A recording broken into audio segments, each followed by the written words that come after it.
on YouTube with myself and Coach Laura. Hi, Laura. How are you today? Hi, Lisa. I'm well, thank you. Good to see you as always. Yeah, I'm excited to speak with you today about how to avoid gaining fat in a reverse diet.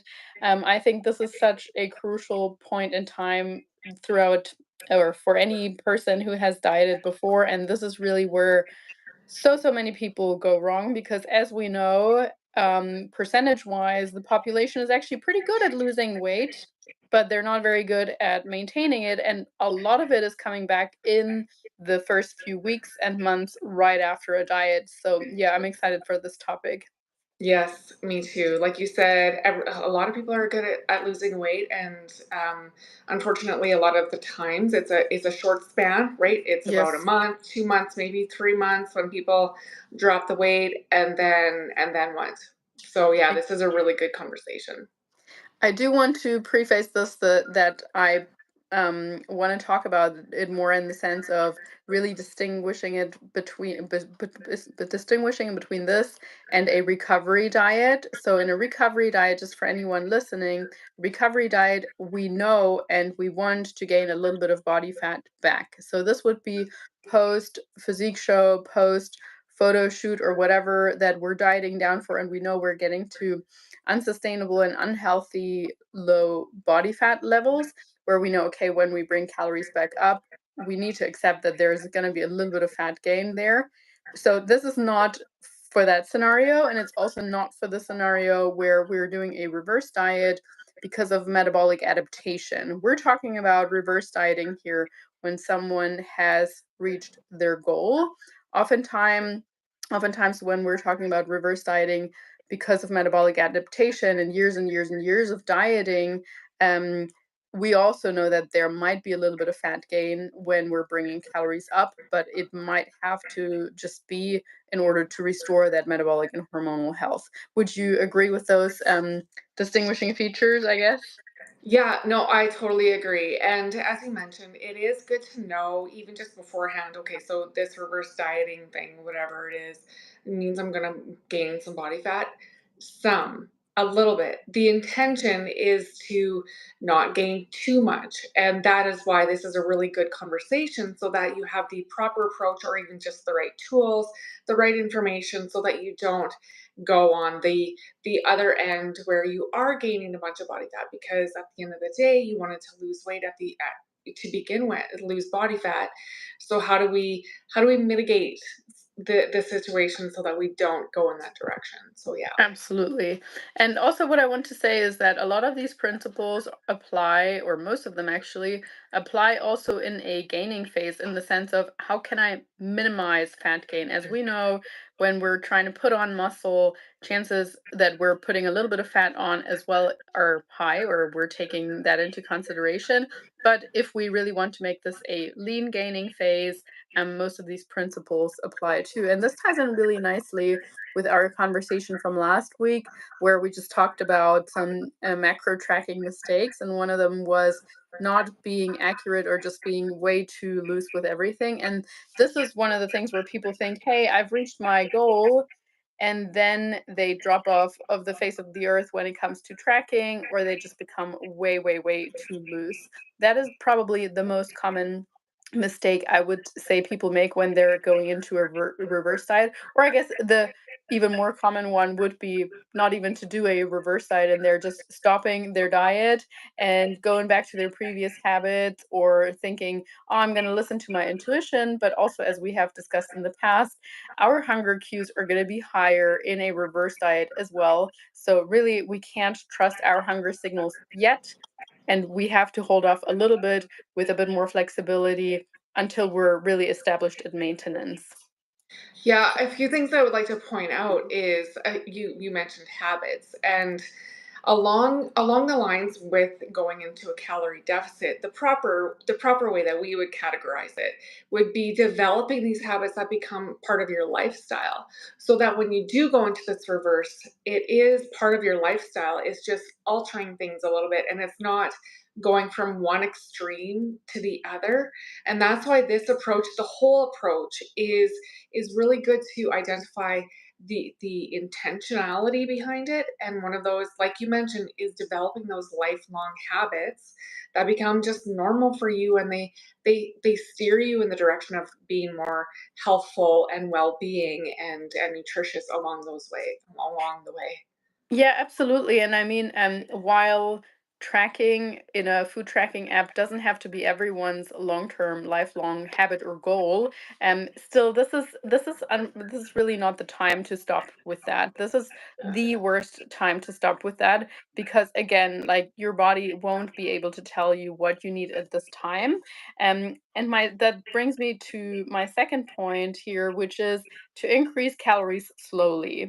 Yes, we get that you're excited, your cut is done, you're excited to eat more. Obviously, we want to fuel your body, but still, by inching our way up to your calorie maintenance, we're going to make sure that your metabolism is actually able to keep up and is actually also getting the right message, because the message that we're trying to send is, hey, you can boost up everything again, you can run all the backup processes, and you can increase your need, your daily fidgeting, etc., that you're doing, your non-exercise activity thermogenesis.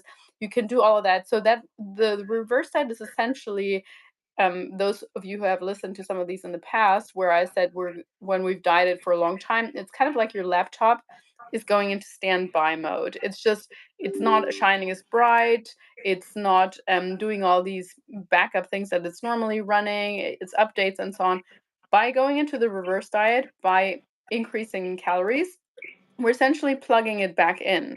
And so now your body should be running all these backup processes again. However, we want to do this slowly. So, I mean, how much, that totally depends on how low your calories were, how high your maintenance calories are estimated to be. But for a female, let's just say a regular or a normal sort of increase might be something like 10-15% of the calories that they ended up with at the end of the dieting phase, maybe 20% at most.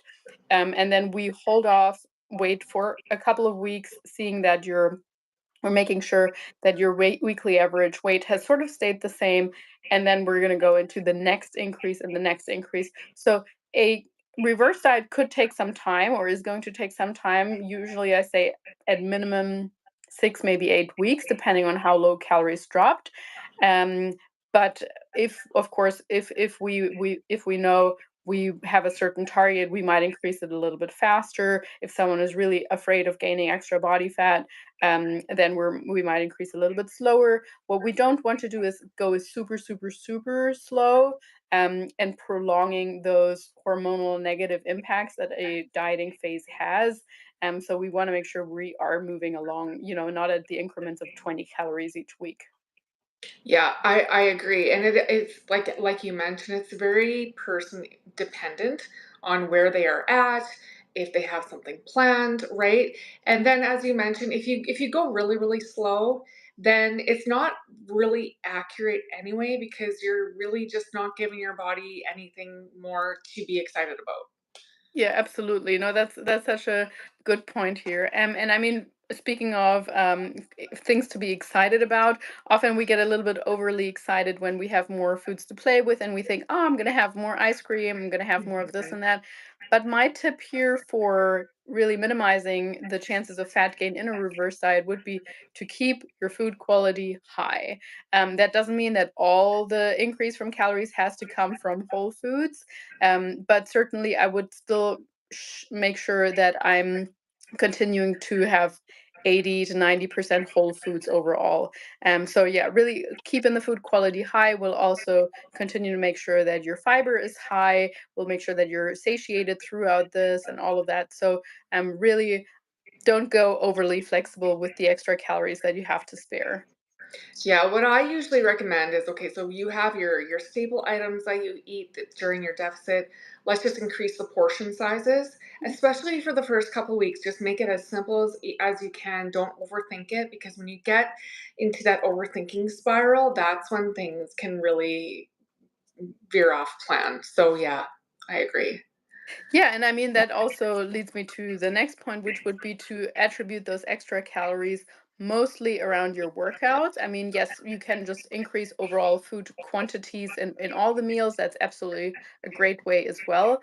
But specifically around your workouts, you might want to increase the carbs there mostly and maybe add the extra fats or add more fats, increase the quantity of fats in the other meals. Whereas, increasing the carbs in the pre or post or both workout meals, mostly because this was when your body is going to be most receptive to those extra carbs. It's going to put that right to use. It's going to replenish your glycogen stores more. It's going to be just utilizing them in the best way possible. So, like if you think a plant is super, super, super thirsty, and you have extra water to spare for the day, and you might be realizing, hey, I should probably water this plant more.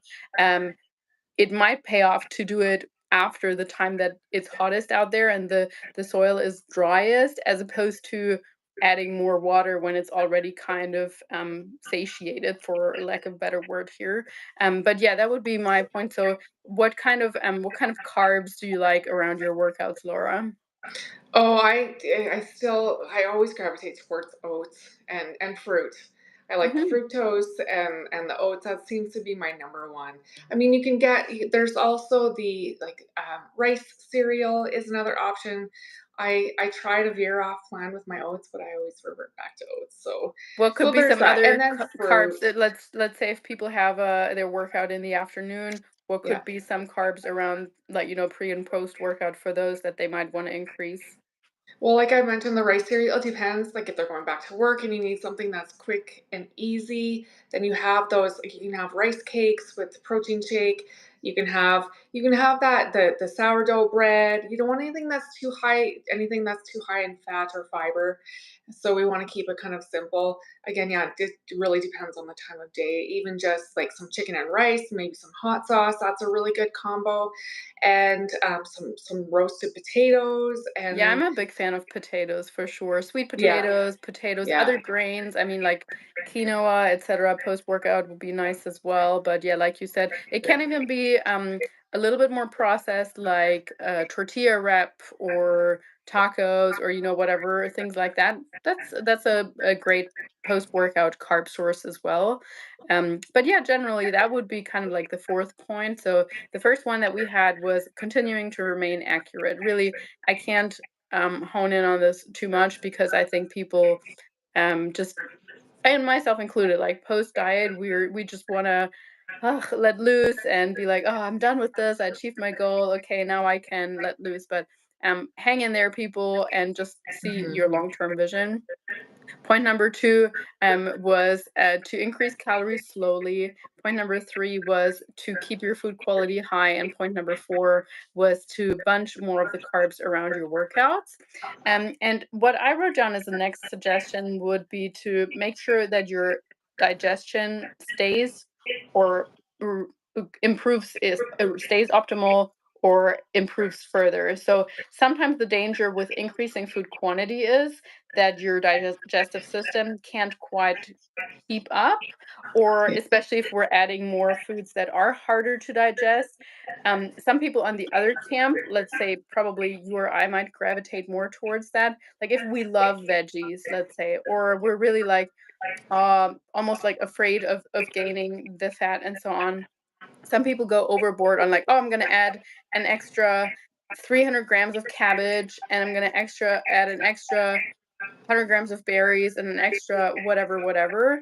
Um, you're obviously increasing your fiber, but not just that, you're actually kind of blocking up your digestive system. So sometimes more simple carbs, still high quality, but more simple carbs can actually be helpful. And switching to easier digestible vegetables as well, more like sauteed zucchini or bell peppers, as opposed to too many cruciferous veggies which, yeah, tend to bloat people as well and so on. So we really, really, really, really want to make sure that digestion is smooth, and experimenting on that front also, like what other things could you do to optimize your digestion, even if it's just post meal walks, which we have spoken about many times, or playing around with what kinds of fibers, because we have the soluble and the insoluble. So which one might you want more of, which one might you actually want less of in order to have at least one proper bowel movement every single day.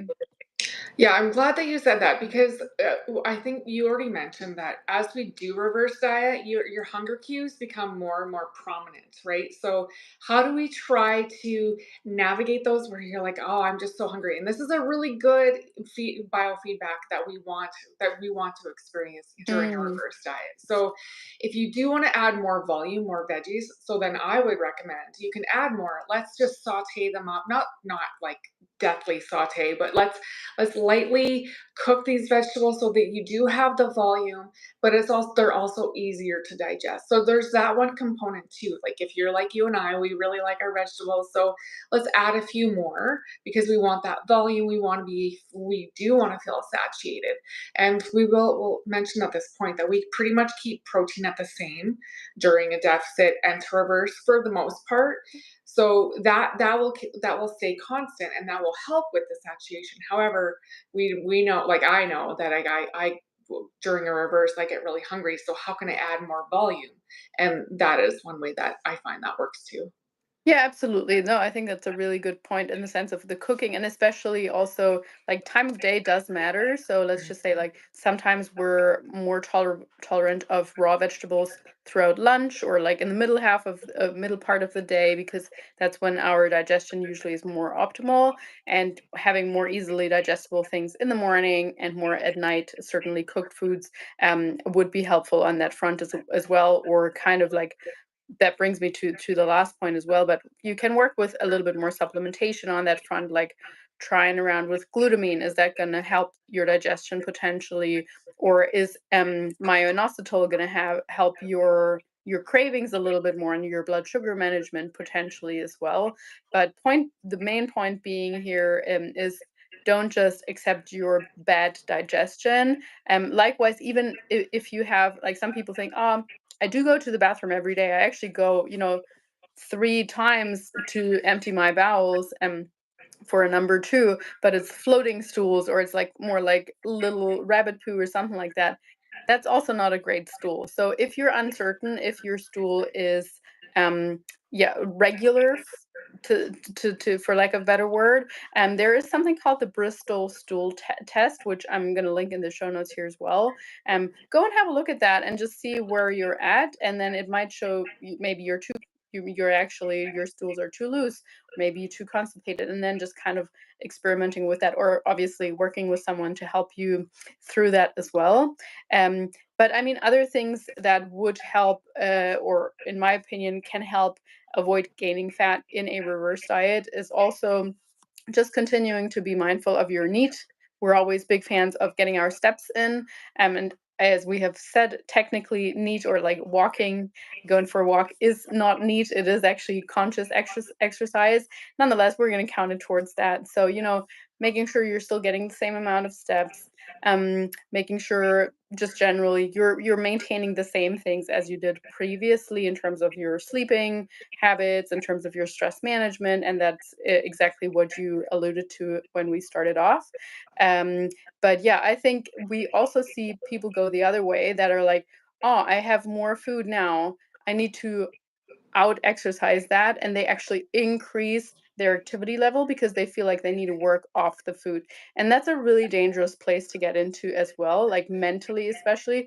We don't ever want to feel like we need to earn our food. Your body deserves to be nourished just by being. Like even if you did absolutely nothing, the basal metabolic rate is there. It does require some energy to be maintained even just by laying around. So let's not get into the mindset, and certainly by increasing your exercise in a reverse diet, you're kind of offsetting all the good hormonal and metabolic adaptations that we're actually wanting to achieve. So yeah, I don't know if you've had any experience, not necessarily personally, but with people talking to your clients or so, that were more in that kind of rabbit hole.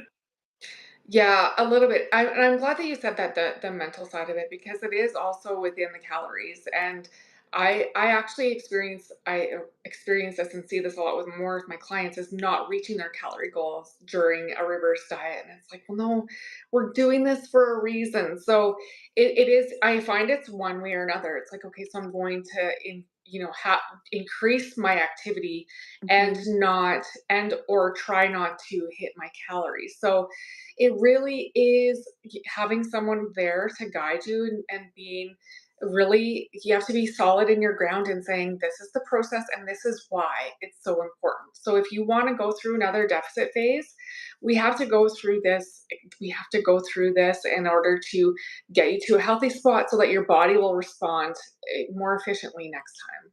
Absolutely. And hey, I totally get it because I mean, we've been in this less is better in terms of food and more is better in terms of training mindset for the entire duration of the cut. So it is hard to switch suddenly to like more is better and less or more rest is also better. It is a complete 180. So it takes some time to kind of switch over and to not feel guilty and to allow yourself maybe an extra rest day or to not feel like you're failing if you're not out exercising or exercising those calories off. But nonetheless, it is an important switch to get into. And as you say, I couldn't agree more that having someone guide you through this is super super helpful. And I was going to ask, and I mean, I don't know if you're happy to share some of your reverse dieting experiences, because obviously you and I were working together at that time several years ago, and that was your first reverse diet as well, right? Yeah, And yeah. so I'm curious, or also if you would want to share a few thoughts during that time and just what you took away from it. Yes, absolutely, I would love to. I was Was really in a really in a place place. I wanted to reverse diet, and this is like, okay, so this is I'm going to commit to this. And I do remember when I first got my calories, I was like, oh, those are low. I was hoping for a reverse diet. Let's just bump them up right away. However, I knew the process, so you had to again shift your mind into that. So and I was resistance training a lot, doing a lot of cardio. So it was a combination of increasing calories and decreasing cardio. Hmm. So it was twofold. And I didn't really have any major expectations. Of course, I had fearful. I was like, am I going to gain a lot of body fat? It's interesting because we know theoretically how things technically will go, but when you're in an experience, I know that you have a different experience, so I would like to ask you on that as well. Um, but it actually went really, really well. I was starting to feel better. My body was even changing on a more positive way in the sense of I had my muscles were more apparent. I had a little bit more more strength in the gym. So it was a really good experience, and we got our calories quite high and high what I would consider high. So it was a really good experience, and I wouldn't have been able to do that without proper guidance and a really, really good coach and someone there to support you through the ups and downs and just be totally honest and truthful, not only with yourself, but with your coach, because Hmm. that's what we're there for. So Hmm. yeah. Yeah, and you mentioned that I had a different experience for Mhm. sure. So when I started more of my lean gaining journey, so not necessarily in the certain sense of reverse dieting, but going into a small surplus, the coach that I was working with at the time, I mean, she's a phenomenal athlete and she has some really great insights as well. But what I for myself took away from that I don't want to do as a coach in the same way was she just gave me a plan and she was like, this is it. And if I had questions or if I said, oh, I don't know if I can do this large increase, she would be like, nope, this is just follow the plan, just trust, just don't think. And I'm someone, I need to understand things, and I'm someone I need to feel like I'm heard, and someone saying to me, just do this doesn't really work for me. So I need to, yeah, buy into the process. So what I did in the end, it was, I guess that was not um an example for a good client, but I just slowly inched my way up to the actual calorie target, which I mentioned to you. I upped it by like 50 and 50 and 50, and eventually I got there. But it took something for me. And whenever I'd say like, "Oh, I feel super fluffy," or whatever. I never felt truly heard, and that's something that I wanna make sure that all my clients truly, take away or, like, notice when we're coaching that they feel like not necessarily like I understand them because it's their own perspective, right? But that I empathize with them and that I offer different scenarios or different possibilities for like, okay, you're telling me you're fearful of this and that. Um, are you able to go halfway there? And then maybe next time we're going larger, or, like work together as opposed to this top down approach. It just doesn't work for me. I agree. Me neither. And it doesn't work for my clients. It really doesn't. It might work temporarily, and then it's just not because we don't like to be told what to do, Well, honestly. exactly, and I think that if we don't understand or if we're not, like, if we don't understand why we're doing what we're doing and Yeah. why this is a certain increase or not a bigger one or not a smaller one, then how can you do it next time yourself? Or how can you ever learn from it? You just know, okay, the plan that I followed 10 years ago, it worked for me then, but great, now I'm postmenopause and I want to do this. You can't follow the same freaking plan. It's different numbers. Your body's completely different. So yeah, that's definitely, I mean, we're so big on individualization, but nonetheless, I do hope that these sort of 6 points were helpful. So I guess I'm just going to summarize them once again for Yeah. people. The first one was please, please, please stay accurate throughout the process of this reverse diet. You're only doing yourself a favor. Otherwise, you're going to get a bit fluffier and wanting to cut again is just, yeah, not good. Point number two, increase your calories slowly, not too slowly, but also not just simply going right back to maintenance. Give your body a chance to adapt and to actually know, hey, I can use this for fuel. I don't have to store this as body fat. Point number three was keep your food quality high. We still want to aim for 80-90% of whole foods. Don't go crazy on suddenly eating out and all these flexible things. Point number four was adding the extra calories around your workouts, pushing your intensity in the workouts, but don't, you feel like you need to out exercise your calories or add even more training. Point number five was optimize your digestion as best as you can, especially as you're increasing food. Make sure you're not just increasing through vegetables and actually food that your body can put into energy more easily as opposed to just fiber. And then last point was kind of fine tuning things like supplements and just generally keeping an eye on your NEAT, on your non-exercise activity thermogenesis, on your sleep, on your stress management, etc. Is there anything else you feel like we should be adding to this list? No, that was great, and really, before you even embark on this deficit, just recognize that it will be a roller coaster, both emotionally and physically, and but that's part of be curious about it and go into it more of like what could happen at the end, and your body will definitely change a little bit, and that could be something that you actually really like, and Mhm. you can see your muscles a little bit more. So, yeah, I just say kind of go into it a little bit more curious. Awesome. Yeah, and I truly hope that everyone who thinks about doing a diet or wanting or losing weight starts thinking about with that comes a time of a reverse diet as well. I think Yeah. probably 98% of people out there know who think about dieting don't think about or don't know about a reverse diet when they should really always go hand in hand. So yeah, hopefully Yeah. anyone listening took that is taking that away also. If you have any other questions about reverse dieting or minimizing fat gain throughout a reverse diet, please comment below. We'd love to hear about your experiences or questions as well. And Laura, thank you so much for your time. It's been a pleasure speaking with you. As always, thank you too, Lisa. Have a great rest of your day. Bye bye. Take care. See ya.